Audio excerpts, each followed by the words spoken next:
Good day. Today we're going to be looking at scheduling in Primavera P6. Firstly, we're going to have a go at creating a project from scratch. Then we're going to build a WBS, add some activities, then put the logic in, and finally we're going to schedule the project and see what it looks like in Primavera P6. So that's what we're in for. We're going to be following the standard project management process workflow, and that involves 5 processes that are set off by initiation, and we need scope, budget, and time in order to do the initiation of the project. These 5 process steps can be broken down into more detail, and this slide gives you that necessary extra detail. Note particularly the loops involved into the iteration stages. Remember, we need scope, time, and budget to determine the nature of the new project. Our new project car will take 6 months to do, and we have a budget of 50 million. The scope is to build a sports car based on an existing model, and we've determined that we need 4 stages: design, build, test, and sell. Okay, let's fire up P6.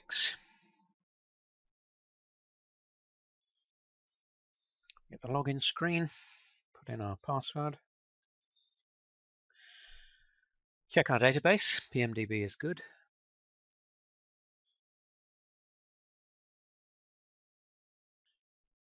So P6 fires up, and we are in the projects window looking at the enterprise project structure, the yellow pyramids. And now we will create a new project. So it's up to the file menu, get the drop down from file, expand it if necessary, and go for the new option, file new, which will open up a wizard. And the first page of the wizard is to select where on the enterprise project structure we want our new project to go. We can click the ellipse, look at the EPS again, and decide where we want it to go. Here we'll put it in the very topmost node. So we hit the green select. It's in the topmost EPS node. You can see new project now in there. We will go to the next screen and give the project a unique ID. So in this case, it's going to be called car, and our project name, which doesn't have to be unique, is new car.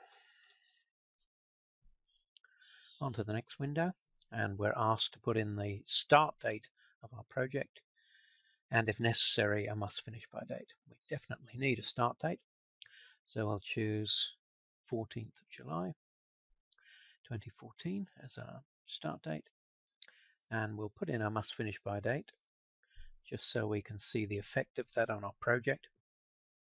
And that'll be 6 months hence the duration of the project. So July 1, 2, 3, 4, 5, 6, and it'll be Friday the 9th of January 2015 will be our must finish by date. That is a project level constraint. We'll need to remember that. On to the next window. Who is the responsible manager for the project? We can look into the OBS, organizational breakdown structure, and decide who is going to be the responsible manager. Choose the appropriate person. Here it's corporate. We'll go on and fix a rate type for our resources. When we add resources to the project, they will be on a certain rate. There are 5 definable rates in Primavera P6, so we will choose the appropriate rate for our particular project. In this case, we'll go for the standard rate. Next screen, congratulations, hit the finish button, and new car now appears under the enterprise node in the projects window. So we have a project folder, but precious little else. In the tabs down below, we can check the details, pretty much all the stuff that we typed in there. We can put in our assigned budget in the budget log. So we said we were going to go for 50 million. So there is our current budget. And the other thing we might want to think about at this point, under settings, would be a definition of critical activities in our project. It defaults to total float less than or equal to a figure. We're going to change that to longest path, which will guarantee that we will always see a critical path in our project. That's about all the setting up we need to do. There are defaults, but I'll talk about those in a later video. So having set up the project folder, we now have to go and do the work breakdown structure. So we need to come down to the work breakdown structure tab or icon, blue squares, click on that. You'll see WBS tab appearing with the WBS screen. We now need to add WBS into this area underneath the project. So we go to the top right, find the white plus, hit the white plus, and then start to put in our WBS. So we've already decided what they will be. The first one is going to be design. So we type that in. We add another WBS. Notice it indents underneath the first one, becomes a child of the one we were sitting on. They all need to be at the same level, so we're going to have to outdent this particular WBS using the blue buttons down on the right there. So blue button out to the left, move it underneath car 1 so it becomes car 2. Design, and the second WBS is going to be build. Build goes in.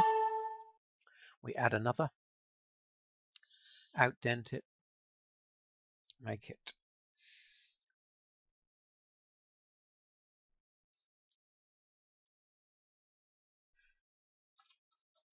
we agreed on, test, and then the final WBS, put it in, outdent it, and name it as cell. So there are 4 WBSs for this particular project under the car folder. Very important to make sure that you've got the correct sort order in here, which is represented by this little symbol in the WBS code box. It looks like a little equal sign. If you click in the header, it will sort based on what's in the column. Notice that everything is now directly underneath the car project. That is not what we want. So we click again in the header.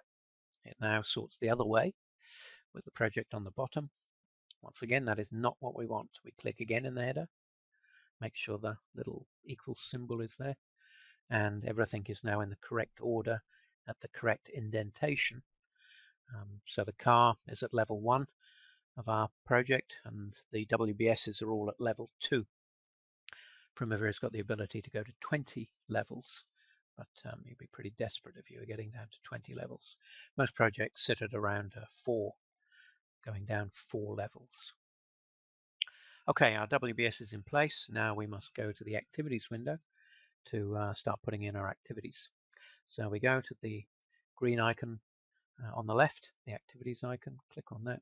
The activities tab comes in and the screen opens up, and there we see the WBS that we've just put in. So we're all ready to add activities. I happen to have the correct layout in place. If I didn't, then I'd have to come in here, the drop down, go and open Save Changes Now, an appropriate layout to enable me to add activities. I've got one called Adding Activities that is currently open, so that's giving me the correct columns that I need. So I can just come out of there without having to do anything. And if I just expand that a little bit, you'll see that I've got columns now for activity ID, activity name. They are nearly always the first 2 columns that you will see from the left. Then activity type, the duration of the activity, how many days is it going to be. When we schedule, we'll get a float number. When we add resources, we'll get a budget cost, or if we add some expenses, and then a resource column when we eventually get around to adding resources into our project. What I'm going to do for the first activity is put it directly under the project name itself. So highlight the name, come up to the plus, add the new activity. New activity goes in. I'm going to call this project admin.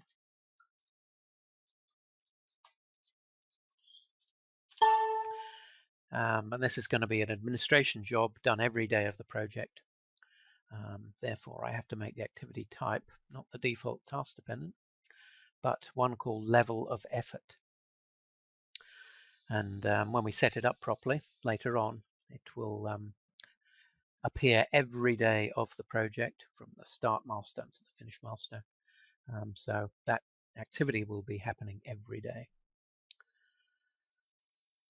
I'll now go down to the first WBS, the design WBS, add my first activity for WBSs in there, and we're going to call this start. And it's going to be a start milestone. So we go to the activity type, drop down, choose start milestone. Notice that the duration drops back to 0, and we get a little black diamond in the Gantt chart area. I'll add 2 more generic activities.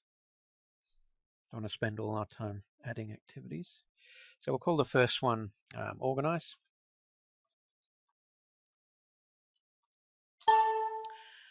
Task dependent, and we'll make it 25 days long.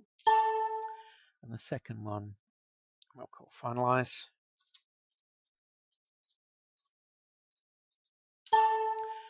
Also task dependent, also 25 days long.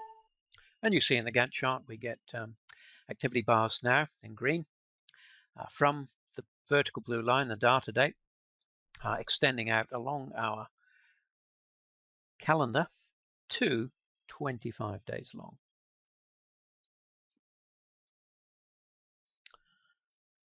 I'm now going to put these same 2 activities, organize and finalize, under each of the remaining WBSs. To save time, I will simply copy them, holding down Shift or Control, and right-clicking on them, and saying copy, then going to the next WBS, right-clicking, get the drop-down, paste them in there. You're given some options. We're going to want complete copies, so we're not going to eliminate anything. Say OK, and we want the correct increments going in terms of activity ID number, so we say OK to that. And you'll see that they have incremented correctly, 40, 50. Do the same again on test. Right click, paste, OK, OK. They go in correctly there. And finally, paste on the last one, OK. OK, and they go in into the last WBS. We highlight the final activity, 1090, and put in another activity underneath that. You can probably guess that that will be the finish milestone. So we give it the name finish. We change the activity type from the default to finish milestone.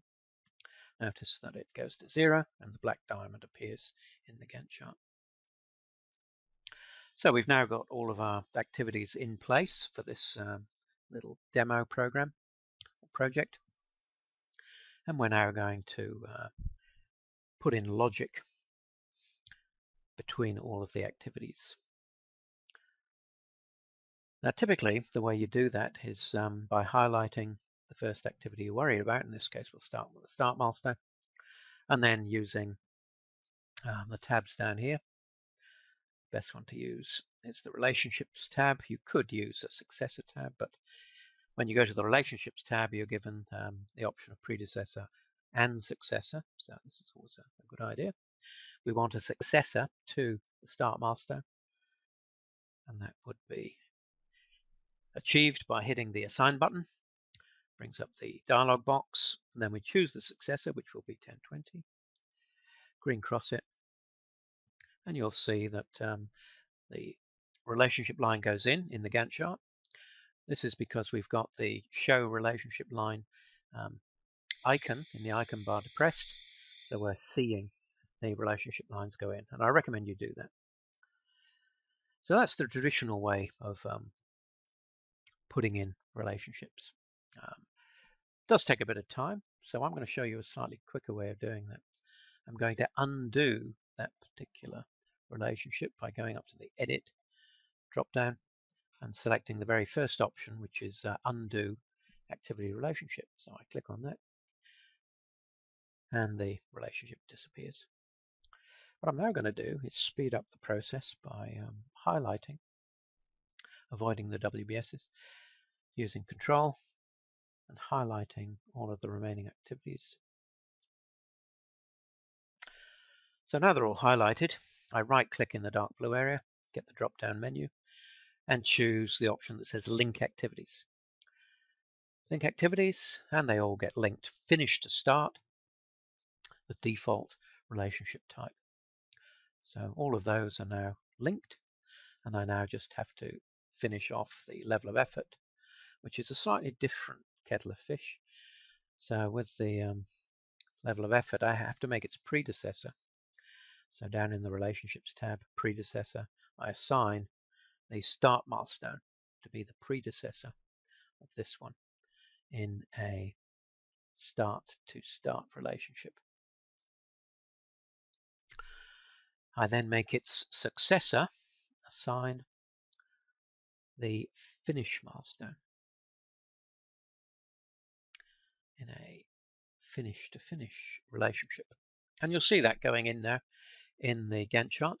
So we now have a predecessor and a successor to Project Admin.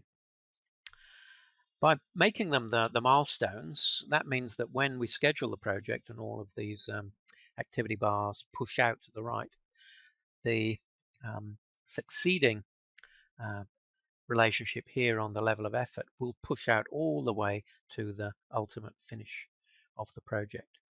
And that guarantees that this activity will last every day of the project, which is what I want. So all of our activities now have relationships. We're now ready to schedule the project. So we put in the bare minimum of information that will enable us to schedule. So we have activities in place that have an ID and a name. That's the first requirement. All of the activities have a duration. That's the second requirement. And the third requirement is that all the activities must have relationships. So we've satisfied the bare minimum that will enable us to schedule. So we go to the scheduling icon, or we could press F9 on our keyboard. Press that, the dialog box comes up. We double check the data date. Must make sure that's correct. In this case it is 14th of July. So we're ready to hit the button for scheduling, which will let the computer do a forward pass and a backward pass through all of the activities in the schedule to calculate the earliest dates that each activity can start and finish on. Then it will do a backward pass from the finish milestone to calculate the latest dates that every activity can start and finish on. We do it. They're calculated, and we can see the project now scheduled in the Gantt chart. You can see the classic staircase from top left to bottom right. All of the activities have the same duration, the same type of relationship, finish to start, and so we see a very symmetrical Gantt chart cascading down to the finish of the project, which is sometime in April 2015. You might remember that when we put in our constraint to say that this project was going to be 6 months long and must not go beyond that 6 months, so we ended up with a finish date in early 2015. We've gone beyond that, and we've ended up with negative float, minus 71 days. So that tells us we're 71 days beyond our must finish by date, which means we've got a problem. So one of our early jobs is going to be figuring out how we can compress our project. And we need to compress it by 71 days minimum so that it becomes a viable project. So we've done the initial steps to get a project created in Primavera P6. That was the first video in the series. The next one will involve resourcing in P6. If you need any customized training, then get in touch with me. You can contact me on the email address shown there, tag2anyone@tpg.com.au. Thanks very much for watching. Bye for now.